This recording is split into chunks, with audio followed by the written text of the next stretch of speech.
Quand certains cerveaux avancent en ligne droite, d'autres bifurquent, explorent, se perdent, reviennent et finissent par découvrir des territoires que personne n'avait encore imaginés. Ce sont les cerveaux TDAH, rapides, sensibles, curieux, parfois débordés par leur propre intensité, mais porteurs d'un potentiel immense. Je suis Delphine Muller, neuropraticienne en neurofeedback. Bienvenue dans Turbulence cérébrale. Aujourd'hui, on va explorer un sujet aussi fréquent que méconnu, la dépression chez l'enfant TDAH. Elle trompe tout le monde, les parents, l'école, parfois même les professionnels. Et elle trompe parce qu'elle ne ressemble pas du tout à ce qu'on attend d'une dépression. Pas de silence, pas de retrait dans un coin, pas d'enfant qui regarde par la fenêtre avec une musique triste en fond.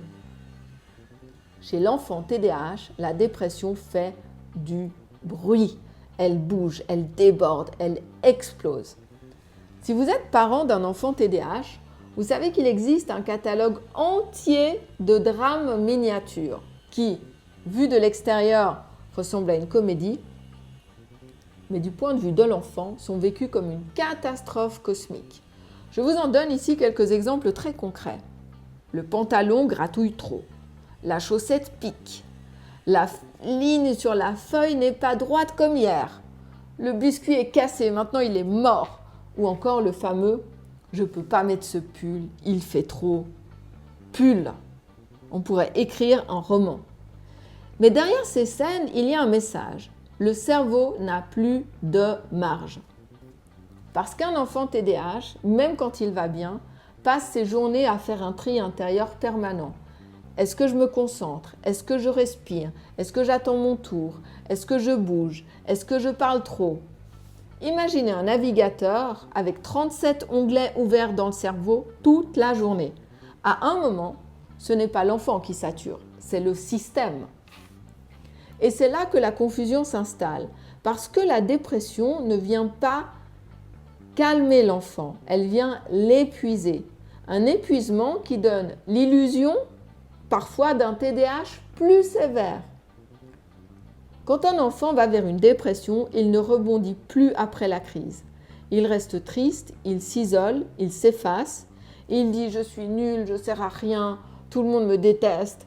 Ces phrases-là doivent toujours faire tilt. Et puis, il y a la fatigue du matin, celle qui n'a rien à voir avec le petit coucher tardif de la veille. Une fatigue dans les os, presque existentielle.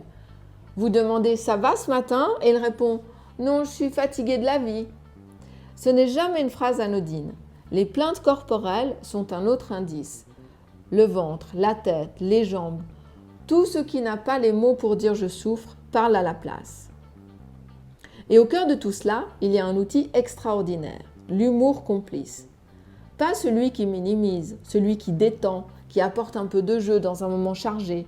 Quand votre enfant hurle devant une chaussette, vous pouvez très bien lui dire « ah, je vois, elle t'a provoqué en duel. Attends, on va lui apprendre les bonnes manières. » Et d'un coup, la tension redescend. Le cerveau passe au mode urgence rouge, au mode « ok, je peux respirer ». Lorsqu'un enfant est saturé, une consigne longue devient un mur. Donc, on passe au concret. Au lieu de « range ta chambre », on dit « on commence par les Legos dans la boîte rouge. Génial. Allez, maintenant on attaque les livres. » Un devoir entier devient « on lit la première question ensemble ». Se préparer le matin devient « d'abord chaussettes, quand c'est fait, tu viens me voir ». Sortir de la maison devient « on met les chaussures ». Juste ça pour l'instant. C'est dans ce découpage que l'enfant retrouve sa capacité d'action.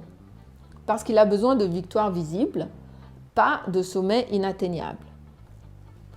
Et puis, il y a la marmite émotionnelle. Ce petit rituel de 3 minutes qui peut littéralement changer une famille.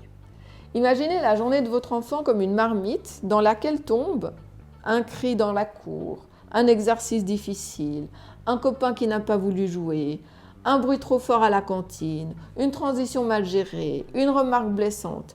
À 18h, la marmite explose, elle déborde. Alors, le rituel est simple. On s'assied dans le salon, dans la voiture, peu importe, et on respire ensemble.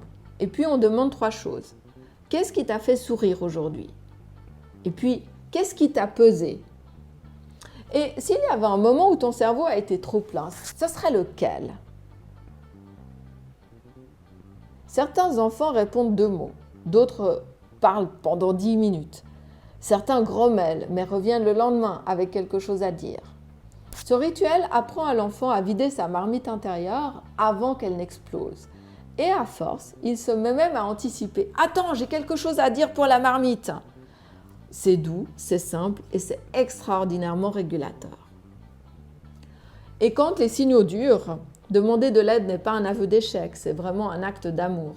Le neurofeedback, par exemple, redonne au cerveau de la stabilité. Il aide l'enfant à retrouver une capacité d'attention, de régulation, de récupération.